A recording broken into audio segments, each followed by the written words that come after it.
Hello everyone, welcome to my YouTube channel. ये मेरा YouTube channel पूरा स्पेशल एजुकेशन से रिलेटेड है। आज मैं अपनी पहली वीडियो डाल रही हूँ और मैं पूरी कोशिश करूँगी कि मैं सारे टॉपिक्स कवर कर पाऊँ स्पेशल एजुकेशन कोर्सेज़ के, और मैं साथ साथ ये भी ध्यान रखूँगी कि मैं आपको बेस्ट नोट्स प्रोवाइड कर पाऊँ। आज जो हम पेपर कर रहे हैं वो है इंट्रोडक्शन टू डिसेबिलिटी। उसकी हम यूनिट करेंगे अंडरस्टैंडिंग डिसेबिलिटी।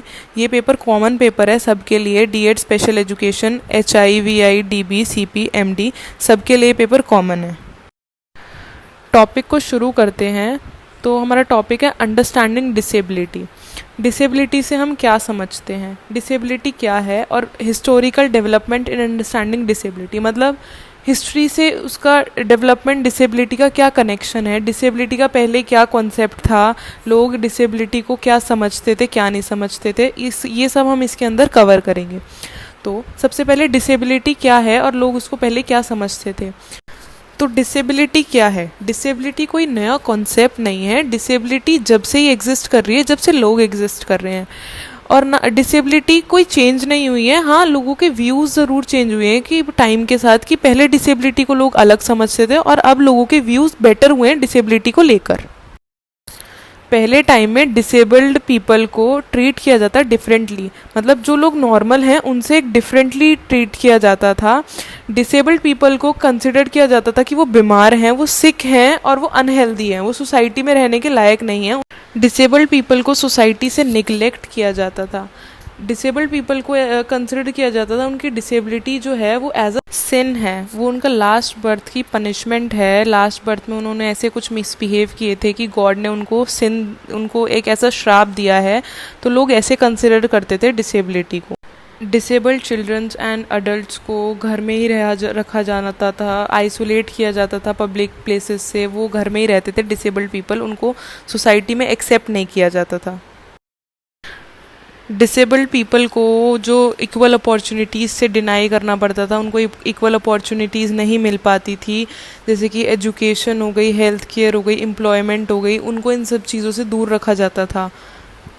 डिसेबल्ड पीपल को ये भी कंसिडर किया जाता था कि वो एक अपनी फैमिली पे एक बर्डन है और सोसाइटी पे एक बर्डन है। पर धीरे धीरे लोगों के व्यूज़ चेंज हुए डिसेबिलिटी को लेकर। पहले के टाइम पे लोग डिसेबिलिटी को एक अलग कॉन्सेप्ट था उनके माइंड में, डिसेबिलिटी क्या है, और जैसे कि टाइम चेंज हुआ तो लोगों के व्यूज़ भी डिसेबिलिटी के लिए चेंज हुए। धीरे धीरे लोग समझने लगे कि डिसेबिलिटी एक मेडिकल प्रॉब्लम है, या तो किसी डिसीज़ से हुई है या किसी हेल्थ कंडीशन से हुई है। डिसेबिलिटी को ये माना जाने लगा कि वो एक रिजल्ट है किसी एनवायरमेंटल या किसी सोशल फैक्टर का, जो एक बैरियर का, एक रुकावट का काम करता है किसी पर्सन की एबिलिटी में, कि वो डिसेबल्ड पर्सन को फुल्ली पार्टिसिपेट करने में रोकता है किसी कम्युनिटी में या किसी सर्विस में जो उस पर्सन को चाहिए। तो अब जो हमारा टॉपिक है वो एमर्जिंग ट्रेंड्स है। इसके अंदर कंसेप्ट है definition of impairment, disability and handicapped and functioning. World health organization ने ICIDH के through, ICIDH that means international classification of impairment, disability and handicapped के थ्रू 3 टर्म्स को डिफाइन किया, इम्पेयरमेंट, डिसेबिलिटी एंड हैंडीकैप।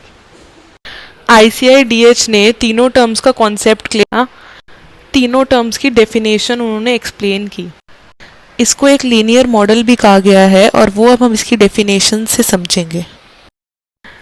ये पूरा concept linear model पे क्यों based है वो मैं आपको एक एग्जांपल से समझाती हूँ।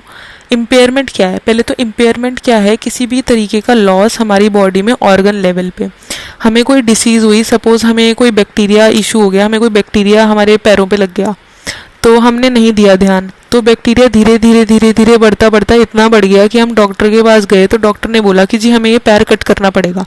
तो वो पैर कट करना इज इम्पेयरमेंट, एंड उस इम्पेयरमेंट के कारण किसी टास्क को ना परफॉर्म कर पाना वो एक डिसेबिलिटी है, कि वो बंदा किसी सर्टेन टास्क को परफॉर्म नहीं कर पा रहा, कोई एक्टिविटी परफॉर्म नहीं कर पा रहा। और हैंडीकैप्ड एक डिसएडवांटेज है किसी इंडिविजुअल के लिए, किसका रिजल्ट? इम्पेयरमेंट और डिसेबिलिटी का रिजल्ट, जो किसी इंसान को रोकता है अपना रोल परफॉर्म करने में। तो आज के लिए इतना ही टॉपिक था। आज हमने 1.1 और 1.2 यूनिट कवर करी है। अगर इससे रिलेटेड कोई भी डाउट होगा मुझे कमेंट सेक्शन में ज़रूर लिख के बताना। नेक्स्ट वीडियोज़ में हम कवर करेंगे topic 1.3, 1.4 and 1.5। Thank you so much.